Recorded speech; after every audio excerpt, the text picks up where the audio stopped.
நம்ம வந்து கேபிஎனோட oil side oil எப்படி ஃபில் பண்ணுறதுன்னு பார்க்க போகிறோம். ஸோ இந்த ஸ்க்ரூவை கழட்ட போகிறோம். ஓகேங்களா, இந்த ஸ்க்ரூ வந்து வித் ரப்பர் டேம்பரோடு இருக்கும். ரீசன் என்னென்னா ரன்னிங்கில் லூஸ் ஆகி கழண்டாமல் இருக்கு. நீங்கள் வந்து ஆல்டர்னேட் ஸ்க்ரூலாம் போட்டிங்கன்னா கண்டிப்பாக அது வந்து நிற்காது. கேபிஎனோட சைடு ஸ்க்ரூ வித் ரப்பர் டேம்பரோடு சேர்த்து வாங்குங்க. அப்போ தான் வந்து உங்களுக்கு அந்த க்ரிப்போடு இருக்கும். ஓகேங்களா, டோரும் அவ்வளோ சீக்கிரம் உடையாது. ஓகே, ஸோ கழட்டிட்டோம். இங்கே ஒரு புஷ்ஷு கொடுத்து கழட்டணும். பாருங்கள், ரப்பரோடு இருக்குது பார்த்தீங்களா, இதோடு ஃபிக்ஸ் பண்ணுங்கள் கேபினோட வச்சுருக்கிறவங்க. ஓகேவா, அதான் வந்து சைடு ஆயில்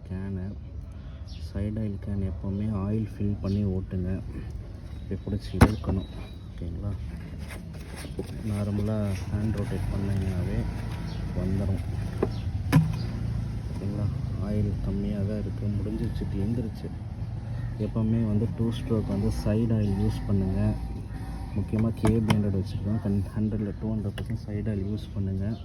ஏன்னா சைடு ஆயில் யூஸ் பண்ணாலும் உள்ளே இருக்க ரோட்டரி பிளேட் அவ்வளோ சீக்கிரம் டேமேஜ் ஆகாது. ப்ரீ மிக்சர் வந்து எமர்ஜென்சிக்கு மட்டும் பண்ணுங்கள்.